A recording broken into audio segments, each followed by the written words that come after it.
What's going on, guys? It's Apple Critics from applecriticsYT, and in this video I'll be taking a look at the Nexus 7 versus the iPad mini. Now this video will be a head-to-head of these devices. Now the Nexus 7 is Google's 7-inch tablet, and the iPad mini is Apple's smaller tablet. Now if you take a look at the Nexus 7, you can see that the design is just flawless. You can see that you have a very nice Nexus logo at the back, complemented by this carbon fiber material, which is very nice to have, and also it does say Asus at the bottom, along with a speaker grill, a headphone jack, a micro USB, and also a front-facing camera at the top. And as you can see, there's no cameras whatsoever on this device. And then if you take a look at the iPad mini, you can see that the iPad mini has a very nice design. It's a different finish at the back, but you can tell that different materials are used. Design is more of an expensive material on the iPad mini, but nonetheless, it does have a camera. It has a nice slate finish, and at the bottom you can see that there's these two speaker grills and a Lightning USB port. Now let's start off with the display. Now you can see that there's a nice bezel around, and it makes it easier to use the Nexus 7. And if you take a look, you can see that the screen is exactly a 7-inch screen, and has a smaller screen than the iPad mini. If you take a look at the iPad mini, you can see that the display is much larger, and you can see that it's basically as big as your hand. It can fit in one hand, but it can just barely fit in one hand compared to the Nexus 7. I could easily hold this device with one hand, and it feels very fitting. I can find myself reading like Kindle ebooks or just ebooks or PDFs in general on this device. Whereas the Nexus 7 has a 7-inch IPS display, which is 1280 by 800 pixels and 216 pixels per inch. Now if you take a look at both of the displays, you can see that the display on the Nexus 7 is much more crisp, and compared to the iPad mini, there is no Retina display on the iPad mini, so therefore the Nexus 7's display is better, and you can actually kind of see the pixels when you put it up against a device that does have a Retina display. The Nexus 7 is running Android 4.1.1 Jelly Bean. Now, Android 4.1.1 Jelly Bean is a very fast operating system. You can see that you have a notification bar at the top, along with some quick toggles and everything. And Android 4.1.1 Jelly Bean is very fast, and it has some new features that the stock OS of iOS 6 doesn't even have, and it's just very fast. It's a very nice experience. You can have widgets, and also instead of having a hard home button, you can have a back button, a home button, and a multitasking button. And if you take a look at the multitasking button, you can see that you can just simply swipe away apps, and it's a very nice experience, and it's very pleasant at that. And that's what the Nexus 7 has to offer. And if you take a look at the iPad mini, you have iOS 6.0.1.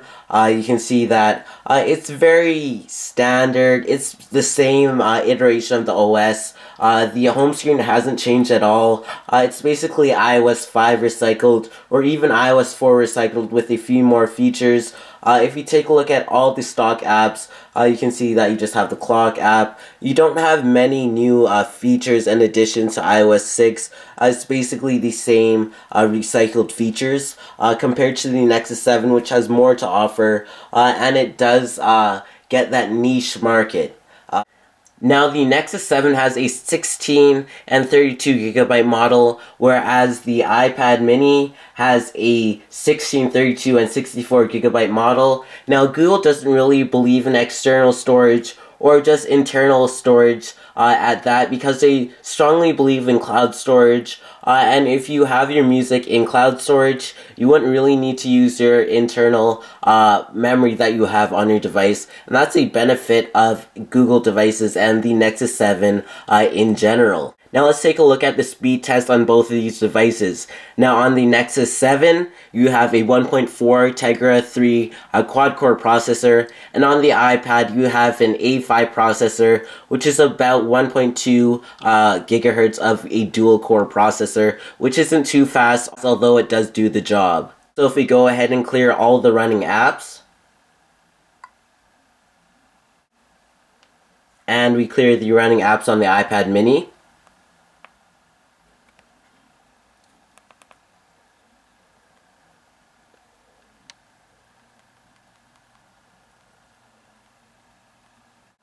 three, two, one.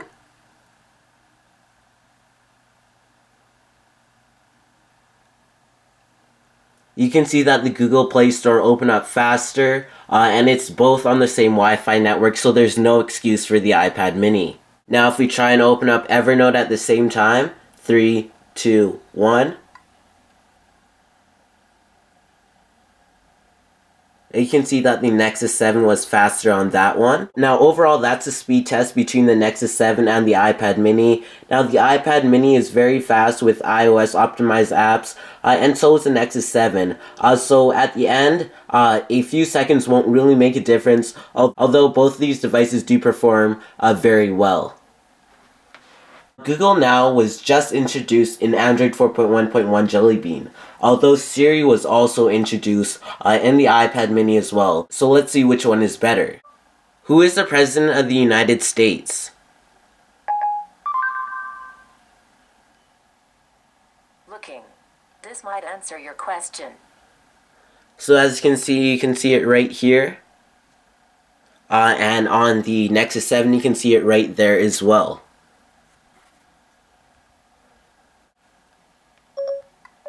What is the weather like in Sao Paulo, Brazil? It's 73 degrees and mostly It's cloudy not in looking Sao good for Paulo. Brasilia, Brazil through Friday. Down to 17 degrees with thunderstorms. So as you can see, Siri got that one wrong, and Google Now got that one right. It didn't even recognize that it did say Sao Paulo, Brazil.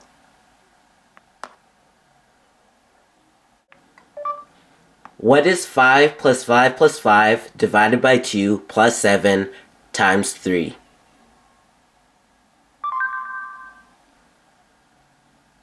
So as you can see, Google Now got that one right, and Siri's still trying to recognize it.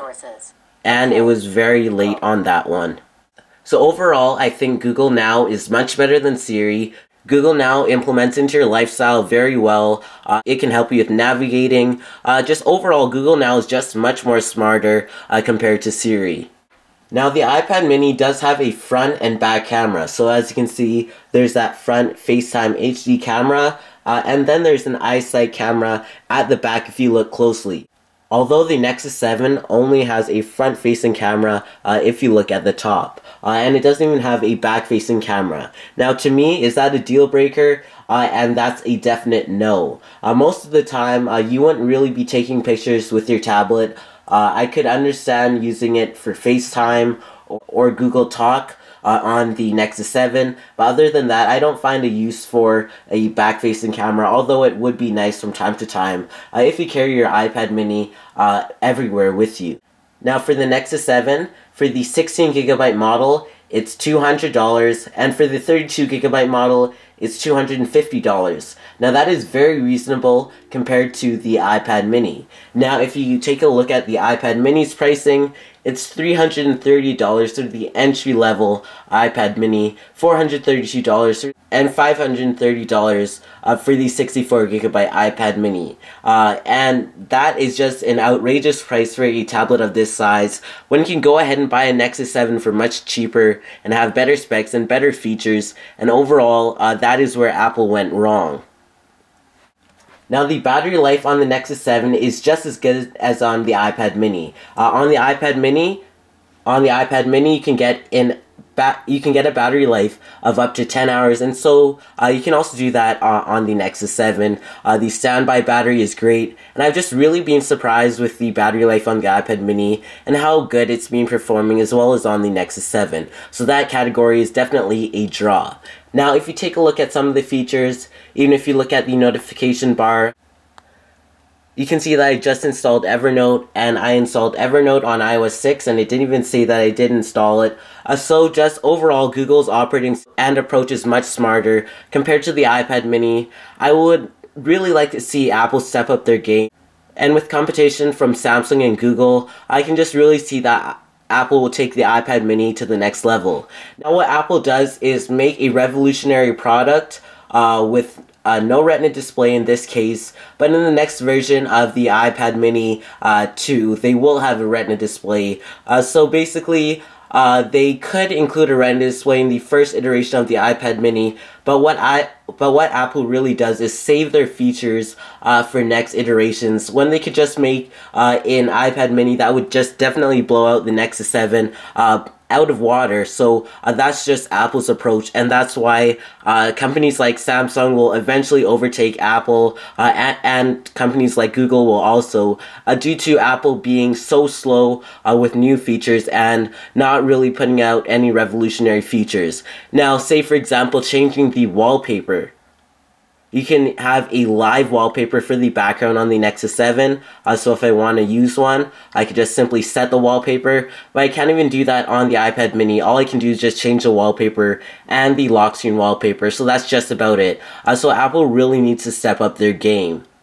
Now overall, that was the iPad mini versus the Nexus 7. Now both these devices are great devices. On the iPad mini, you will get a device with no Retina display, although the screen does look really good. I think of the screen to be as the same as the iPad 2, but a little bit better since it is the iPad mini and it has a smaller screen. But the 7.9-inch screen is just as good. It might be a little bit uncomfortable holding it in one hand since you can't really stretch across the screen. It's a little bit too big, but you can hold it with one hand at the same time.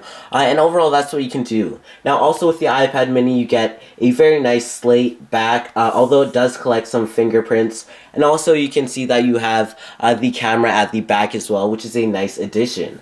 Now, overall with an iPad mini, you won't see too much revolutionary new features.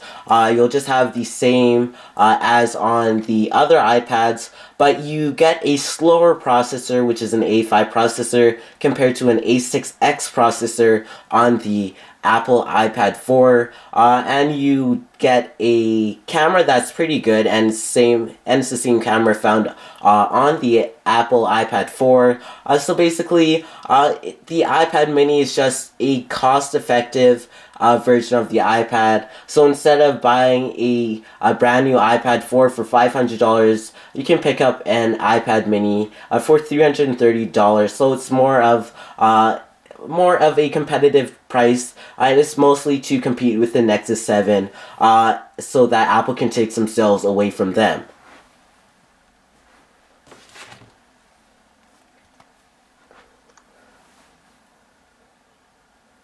Although if you take a look at the Nexus 7, you do have a great tablet, and I've just been so surprised at how good this tablet is. You see that you don't have a home button. You have 3 touch-sensitive buttons built into the screen, which is a very nice feature, and that's one that I really do like. You do have a front-facing camera at the top, and also you have just no back-facing camera at the back, although you do have this nice carbon fiber design that's easy to grip, and it just fits very well in the hand, and it feels like a sturdy tablet. This tablet is not made of plastic like a manufacturer of Samsung and LG would use, so it's just definitely a quality tablet. Now you can get this for $200, as I did say earlier, which is a great price for a tablet. It's just amazing for what you get in this tablet. You have a screen that's better than the iPad mini. It's a full HD screen, and you can't even see any pixels on the screen, even if you hold it up right to your eye. And not only that, you have Google Now, which is Google's answer to Siri, and Google Now, as I said, just integrates into your lifestyle much better. And not only that, you can just use it on a daily basis, and you don't have to ask generic questions compared to Siri. And also you have the Play Store on the Nexus 7, which is just as good as the App Store, and you almost have the same amount of apps, and the Google Play Store is growing day by day. You have Play Music, you have Play Movies, you have Play Books, you have Play Magazines. You basically have everything. And along with Google Play Music, you can sync your iTunes songs, and you can sync them to all of your Android devices. It's kind of like an iCloud aspect, but a much redefined and much more advanced iCloud type of service. And you have all your music. Think of it as basically a Spotify, but you don't have to pay for music, and you can just sync your existing music that you do have. Overall, that's the Nexus 7 versus the iPad mini. Please be sure to subscribe, like this video. Please follow me on Twitter at twitter.com/applecritics, and also like my Facebook fan page at facebook.com/applecritics. Also, go ahead and visit applecritics.ca. There will be a link down in the description down below, and you'll see a written review with a nice photo gallery of both these tablets together, and a head-to-head and written post on my further extent of my thoughts and opinions on both these tablets. Now, also comment down below whether you think the iPad mini or Nexus 7 is better and why. So please be sure to hit that like button as I know you watched, and favorite this video as well, and thanks for watching.